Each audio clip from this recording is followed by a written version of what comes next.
Imagine waking up each day with a mind full of comparisons. Perhaps you scroll through social media, seeing faces that seem happier, bodies that appear fitter, careers that look more successful. It's almost automatic. The mind races through what others have, what you lack, and somewhere in that whirlwind, you begin to feel small. But what if you could break free from this cycle? What if you could stop comparing yourself to others and start accepting who you are?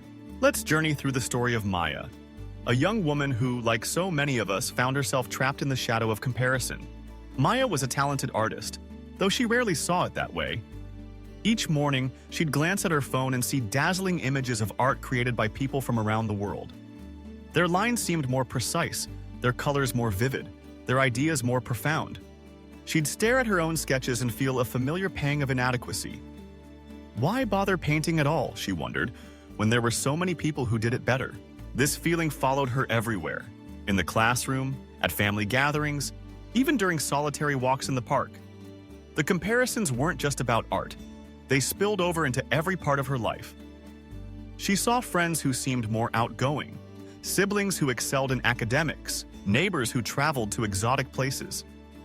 Each comparison felt like a brick, building an invisible wall between her and her own happiness. One afternoon, Maya visited her grandmother, who lived in a cozy house filled with memories. As they sipped tea, her grandmother pulled out an old photo album. Page after page, Maya saw images of her grandmother as a young woman. Some photos captured her standing tall and confident. Others showed moments of struggle and uncertainty.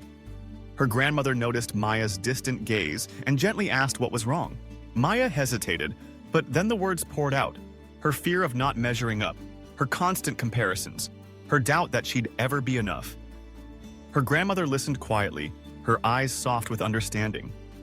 When Maya finished, her grandmother closed the album and placed her hand over Maya's. "My dear," she said, "when I was young, I compared myself to everyone. I wanted to be as graceful as my sister, as clever as my friend, as brave as my neighbor, but all it did was steal my joy. Over time, I realized something important. A garden is beautiful because of its variety. The roses, the lilies, the wildflowers, they don't compete, they simply bloom. Each one adds something unique to the world. Why should people be any different?" The words lingered in Maya's mind long after she left her grandmother's house. That evening, instead of reaching for her phone, Maya reached for her sketchbook. She allowed herself to draw just for the pleasure of creating, not for comparison. She let her lines wander, her colors mix, her ideas flow. She realized that her art was an expression of her soul. No one else could create exactly what she could. As days turned into weeks, Maya made a conscious effort to notice when she was comparing herself to others. When the feeling crept in, she paused and reminded herself of her grandmother's garden.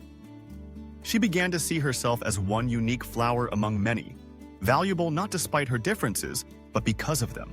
The journey wasn't always easy. There were days when comparison reared its head, whispering doubts. But Maya learned to counter those voices with gratitude. She started listing the things she liked about herself, her creativity, her kindness, her resilience. She celebrated small victories, whether it was finishing a painting or helping a friend. Gradually, her focus shifted from what she lacked to what she possessed. Through Maya's story, we see a truth that applies to us all. Comparison is a thief of joy, but acceptance unlocks peace. When you constantly measure yourself against others, you'll always find someone who seems smarter, richer, more talented, or more attractive. But those measurements are illusions. You can never know the struggles that others face, the insecurities they hide, or the paths they've walked. Their journey is not yours, and your journey is not theirs. Instead of comparing your chapter 1 to someone else's chapter 20, focus on your own growth. Ask yourself, what steps can I take today to be a little better than I was yesterday? What strengths do I have that I can nurture? What makes me unique? Acceptance does not mean complacency. It doesn't mean giving up on growth or settling for less. True acceptance is about embracing who you are right now, with all your flaws and gifts. It's about recognizing that your worth isn't determined by someone else's success. It's inherent, unshakable, and uniquely yours. As you move forward, remember Maya's lesson. You are a vital part of the human garden. Your experiences, your talents, your perspective, they all add something irreplaceable to the world. The next time you feel the urge to compare, pause and breathe. Remind yourself that there is no one else exactly like you, and that is your superpower. Practice gratitude for the things you have accomplished, no matter how small. Celebrate your progress, your courage, your kindness. Whenever you find yourself admiring someone else, let it inspire you rather than diminish you. Learn from others, but do not let their achievements become a measure of your own worth. In the end, the journey to self-acceptance is ongoing, filled with ups and downs. But each step you take towards embracing who you are brings you closer to a life of authenticity and fulfillment. The world doesn't need another copy. It needs you just as you are. So let go of comparisons. Tend to your own garden. Stand tall, bloom brightly, and trust that you are enough.